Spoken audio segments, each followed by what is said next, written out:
So after a bit of a break at the Christmas period, back with the first video of January 2015. And I've had a few requests about tracks that I've put out recently, and this is one of them. This is a track called Dark Dawn. This was produced entirely in Ableton Live. So I'm going to basically go through this, give you a deconstruction, show you the elements that we used to create the track. Just going to kick it off. We're going to take a listen, and then I'll start breaking down some of the components.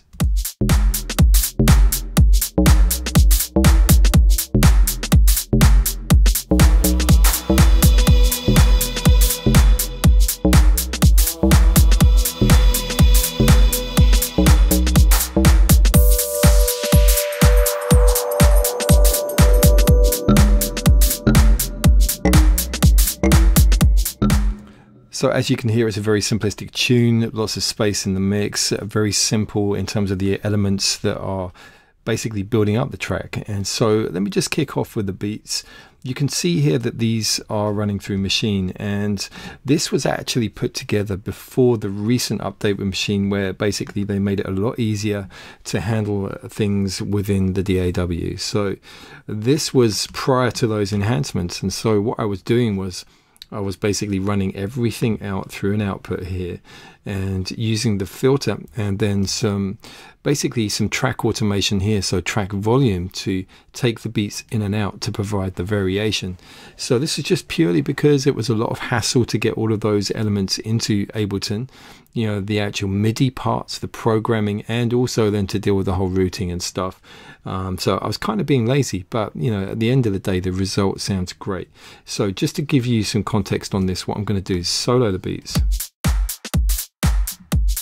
Going to open it up. Let's take a look at the programming. So here's one of the kits.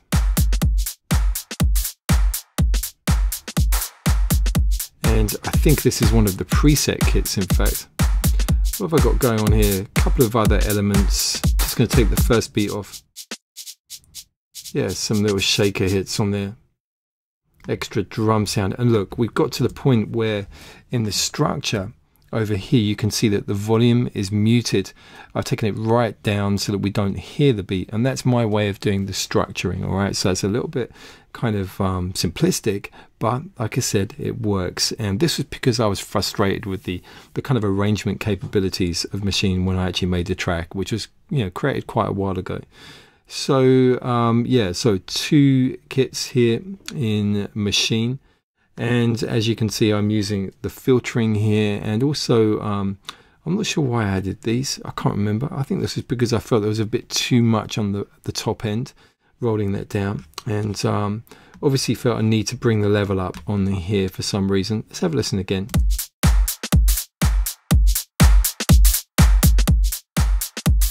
What I'm going to do is I'm going to bring in the bass line. So let's take a look at this. And this, I remember, was a custom patch that I created inside Operator. So let's have a listen.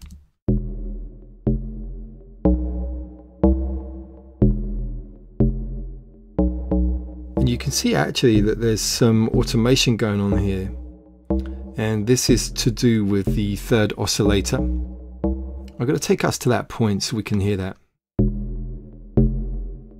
You can see here it's bringing the level up.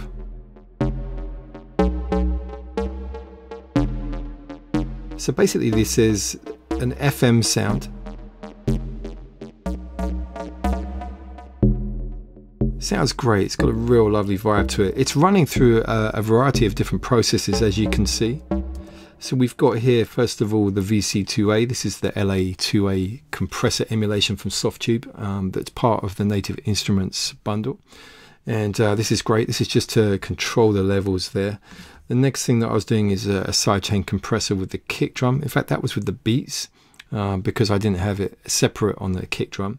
So I filtered down the frequencies here. So if you ever have a complete drum kit and you need to isolate the kick as much as you can from that, just use this sidechain filter. So there's a low pass activated here, and then the frequency set to 200. So as everything below that is going to duck the volume of the bass.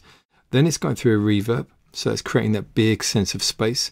Some EQ just to roll off some frequencies, and then the delay here, which is actually being automated as well, as we heard in that sequence there. So just to give you an idea of how it would sound without the reverb, Have a listen now.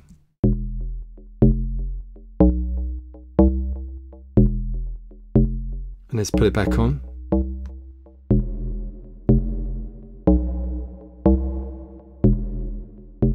So you can really get a sense of that big warehousey kind of vibe. That's what the reverb is there for. So that's the bass. Now something that happens is the bass is doubled up with a mallet sound. Let me just take this off of the draw mode and select over here. Let's bring in also the mallet.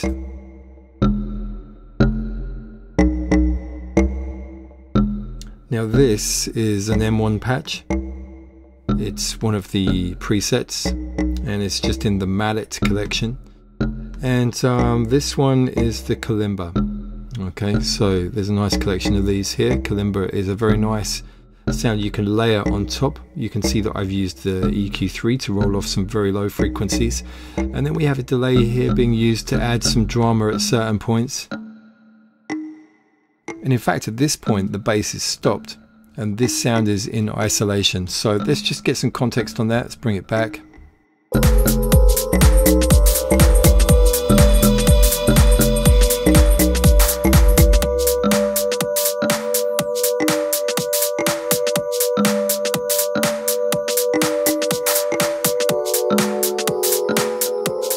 And this song uses a lot of this kind of space and contrast. Tons of space. Now we've got that bass coming back in. Automation of that third oscillator on the bass patch. I'll come back to these pads in a minute because they're real integral parts of the composition. A little vocal blast here with some effects on it, automating the actual dry-wet balance. Okay, tons of feedback on the delay there, you can see that. And let's come over to these pads. So this is a real key to this production. Let me just come back over here. Let's have a listen to the first one.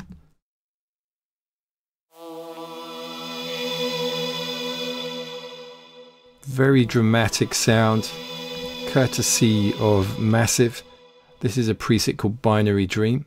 I don't actually remember customizing that in any shape or form. Let's come back on that.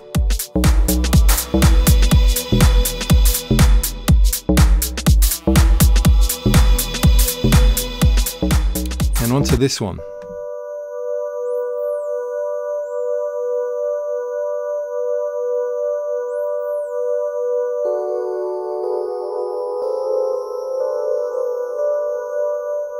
That's such a dramatic sound. It makes me think of like an air raid siren or something like that. So I love that texture. That's another preset called a pad for Pluto. And this, when it was combined with the other one, it works really, really well.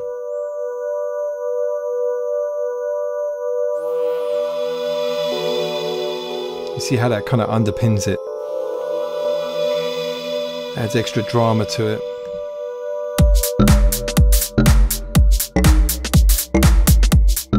So really a very, very simple composition. But I think if you watch my channel, you'll notice that I tend to work in this way, trying to give each sound plenty of space. Remember, in a club, you don't want to clutter things up too much. You want to get tons of energy out of the sounds that you're using. In a big room, this track sounds amazing.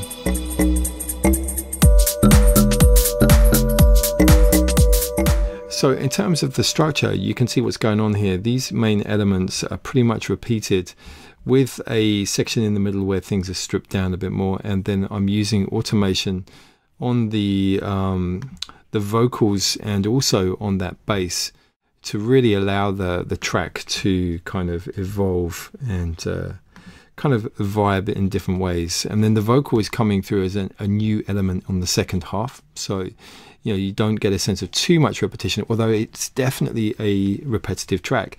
You know, these kind of tunes in the right kind of environment work really, really well. You don't have to think of your composition as a kind of verse, chorus, mid-lay, all that kind of business. It doesn't have to work that way for club music. It can be repetitious. and just the right amount of little drops and stuff like that.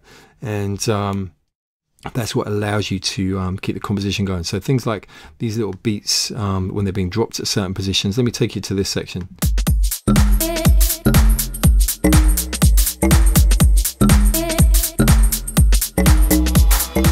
So dropping the beats out just to emphasize something coming up.